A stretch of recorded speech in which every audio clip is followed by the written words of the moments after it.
Okay, so a year ago I made a video on why Russia had invaded Ukraine. And as you will know, a year has passed, the war is still ongoing. And so what I thought I would do is to make a video which was a reflection on what has taken place and what might happen in the future and why the war hasn't as yet been resolved. So, as mentioned, it's been a year since the start of the war in Ukraine.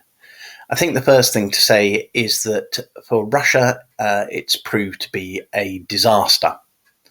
What was supposed to be a quick special military operation, Russia appears to have wanted it to have been over within a matter of a few days, has turned into a war of attrition. Some estimates claim that nearly 200,000 Russian troops have been killed or wounded.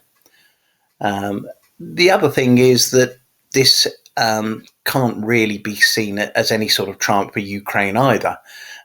There's been widespread destruction of towns and cities. Key infrastructure such as schools and hospitals have been destroyed, and we've seen 8 million refugees fleeing their homes to other parts of Ukraine and across Europe to seek a place of safety.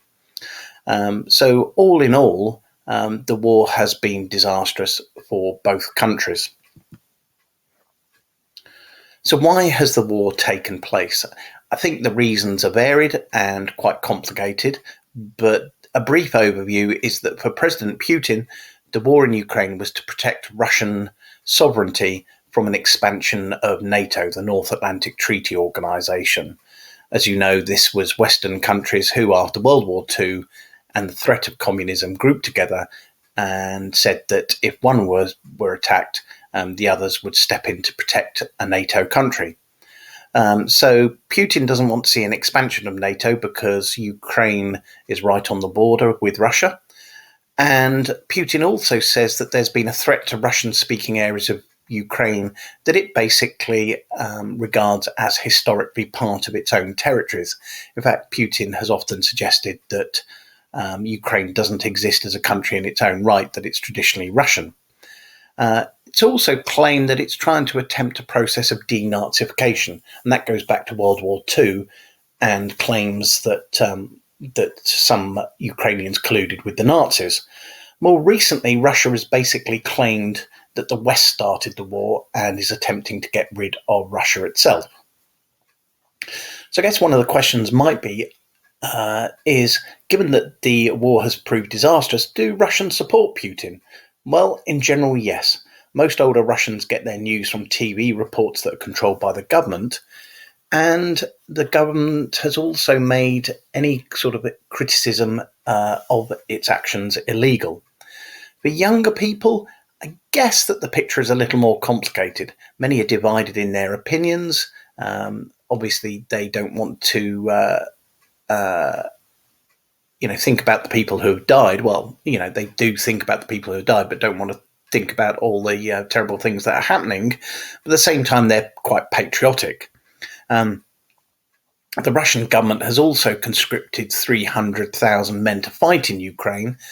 And when that was announced last year, you found that a lot of those people of fighting age, a lot of young men fled to neighbouring countries because they didn't want to be conscripted.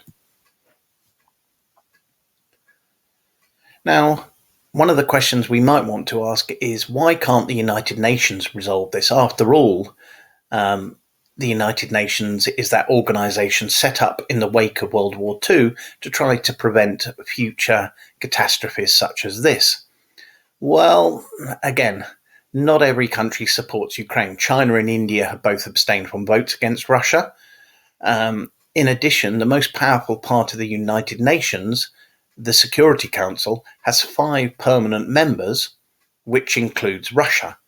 So any sanctions that the Security Council might try and impose would have to have Russia's agreement, and Russia isn't going to vote against itself. So could we take Russia to court? Is that a possibility? Well, in theory, yes. The United Nations does have a court, the International Court of Justice, and it could hold Russia to account and refer them to the UN Security Council. However, as I've just pointed out, Russia is a member of the UN Security Council, so it's hardly going to punish itself. Well, there's also another organisation that could get involved, the International Criminal Court.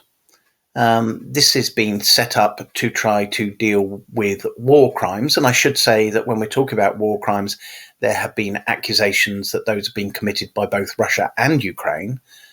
And so it could be that you prosecute some of the key figures in the International Criminal Court for their actions.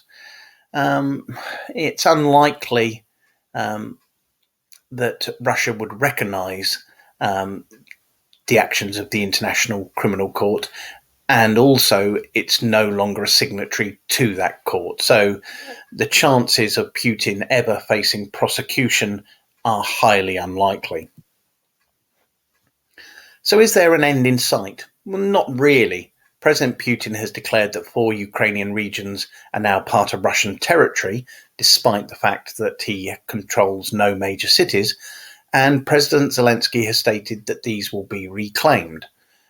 So it seems unlikely that Russia is going to give up any claims to those territories, and President Zelensky is arguing that all of those will be reclaimed.